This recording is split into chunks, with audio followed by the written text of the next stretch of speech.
Moving to its tripartite alliance because it's been 28 years since the death of struggle stalwart and SACP leader Joe Slovo.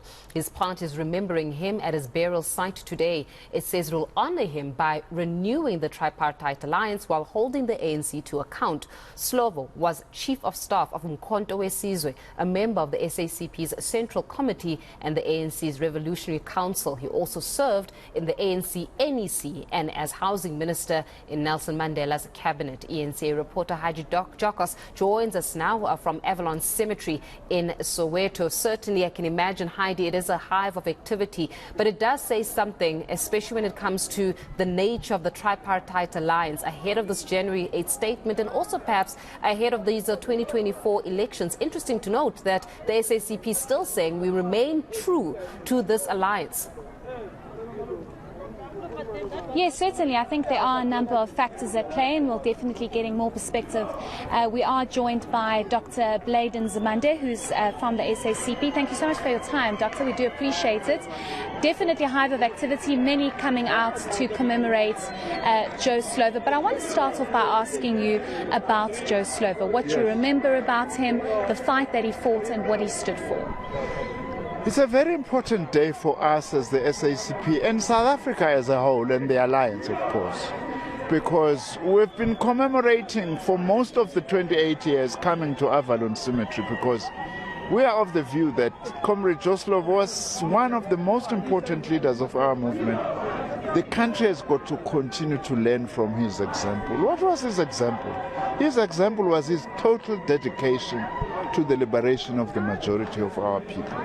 I know when he was alive, he didn't want us to say this, that he actually abandoned all the white privileges that were provided by the apartheid regime and chose to side with the majority. He didn't like it when we actually used to say that. He said it was his duty, don't turn it into color. But we said it's very significant in a country that was characterized by racial oppression. Also, it's very important to remember Joe Slovo because he's also an example, should be an example to young people.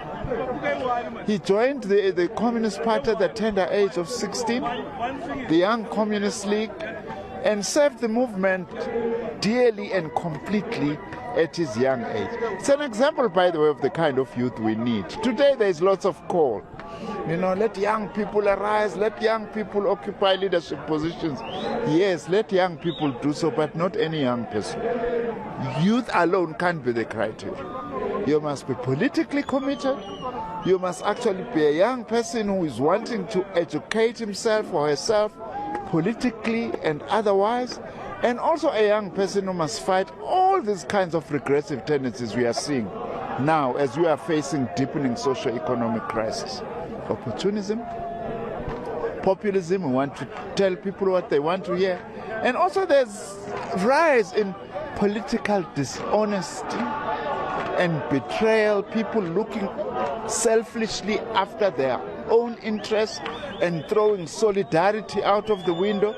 Those things we have to fight as part of commemorating Joe Slovo because he actually hated those things. But most importantly, we must also be in our communities. It's significant Comrade Joe Slovo chose whilst he was alive that he must be buried in Soweto. Soweto is a massive township characterized by high youth unemployment now, characterized by high levels of poverty. As we commemorate Joe Slovo, we must say, we mustn't just come to the cemetery, we must be with our people in the townships to be able to deal with lots of challenges they are facing. The problems of drugs, the problems of alcohol abuse, the problems of gender-based violence and violence generally. All those are things that as communists we must continue to commit ourselves to, because we are perhaps faced with the levels of crisis that we haven't faced since 1994, if truth be told. And what it requires, which we must learn from Comrade Joe Slovo, ourselves as the Alliance, we need to unite ourselves. And also we must unite ourselves around an alliance that must function in terms of the current challenges. That's why we are calling for its reconfiguration. It can't function as if it's 1990. Yeah, sorry, I'm sorry to interject, but I want to get into the issue of reconfiguration. Yes. Practically, what does that actually mean? Because as the SACP, you have not been shy to call out, for example, the ANC and saying that, you know, your plans and promises to the people of South Africa, the most vulnerable in our society, you have failed on those promises. We're moving into 2024. What does this reconfiguration mean of the alliance? What does that actually mean? Well, we haven't failed on our promises because there are many things we did since 1994, which Comrade Joe Slovo would be very proud of. Like electrification, by the way. We condemn ESCOM today, yes, because we are angry, but we forget it was the very same ESCOM that electrified the country. Provision of water, education opportunities, doing away with racially based discrimination. But it must not depart from the fact that on the economic front, we have not succeeded at all. That is one of the most difficult challenges. What do we mean by reconfiguration? We are saying we are an alliance now that is functioning in a period when also our own movement, the ANC, is leading government. And there are new challenges, obviously, that arise out of that. You know, there are dangers of a distance being created with our people. Part of reconfiguring the alliance is for the alliance to have programs all the time to be with the people, not only when it is time to go and ask for a vote. That's what we want. Alliance programs that's part of reconfiguring of the alliance. And also to put in place mechanisms to ensure that we renew our organizations. The ANC has committed itself to that. All of us who have committed ourselves.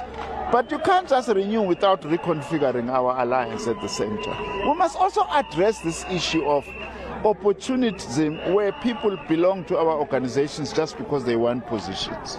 We need actually to be deploying capable cadres based on meritocracy and, of course, loyalty to the program and policies of our own movement, including the issue of deployment. We don't want to shy away from that. You know, it's causing lots of problems that we all go and campaign for the African National Congress. But when it comes to deployment, it's the ANC that sits on its own and decide who is going to go where. We are saying those things must be done collectively. And we are saying also, unless we address this issue of reconfiguration, we're going to have difficulties in 2024.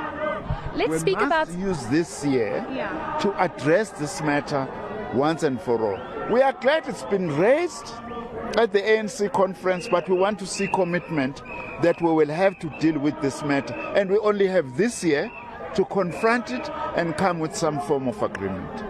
Let's speak about those difficulties. I know you say that Joe Slovo would be proud of a lot that has been done since 1994. You speak about electricity, but you know, most of the time we don't even have electricity because of the constant rolling blackouts. What do you think Joe Slovo would say about the state of the ANC, the state of the country, the social ills that people face on a daily basis? Would you think he would be disappointed? He would be very critical. He would be disappointed about some of the things that are happening, just like we are, the current leadership, all of us. Even the ANC itself, the president of the ANC says this all the time, that there are certain things that are going wrong. Hence the ANC is committing to renewal. Hence the ANC is committing, amongst other things, to deal with the findings of the State Capture Commission, because corruption is at its highest, and we all know about that. Joe Slovo also has equally been critical. The key challenge is that we must act and not just complain about these things. And we must act together to unite ourselves. People who are corrupt must be confronted and actually be dealt with. People who are opportunistic, who are acting in our conferences, buying people to vote for them for the positions, we actually need to deal with that and defeat that. We as the SACP, we are very committed to doing that, acting together with our allies, but also even on our own as the SACP, we are going to be having, as we have done, our own programs to reach out to communities, to engage with them. And it's time for the allies of the ANC, by the way, to play that role and say, if a councillor is not performing in a particular area, we must confront that as allies of the ANC and say, your councillor, which is our councillor there, is actually not doing his or her work, and be able to get. There are so many things that we should be doing, which we can be doing, but which we are not doing. That's the task too. Some of them are very basic. Why are we having so many potholes in the country? Why can't we close the potholes? Why are our townships and cities so dirty? Why our stormwater drainage is blocked by plastic and other dirt, and we could create hundreds of thousands of jobs to actually clear stormwater drainage and all those things. There are many things as the SACP which we believe, which the NC on paper has committed to, but we just need to go out and do them, and they can be done. That is the best way to remember someone like Joe Slovo, who, as I've said, he didn't like that, but didn't actually just say, white South Africa, I'm going to enjoy the privileges. He chose to side with the majority because he knew the future of South Africa is in addressing the needs of the overwhelming majority of these people, not the rich, not the wealthy. Okay, thank you so much for your time. We do appreciate it. That was Dr. Bladen Zamande from the SACP. And Faith, maybe I can just move out of shot so I can ask my colleague Linge to just show you that it seems as though the commemoration is set to start in the next few minutes, with a number of SACP members coming through to, of course, show their support. But I must just add the very important elements and aspects that Dr. Bladen Zamande touched on.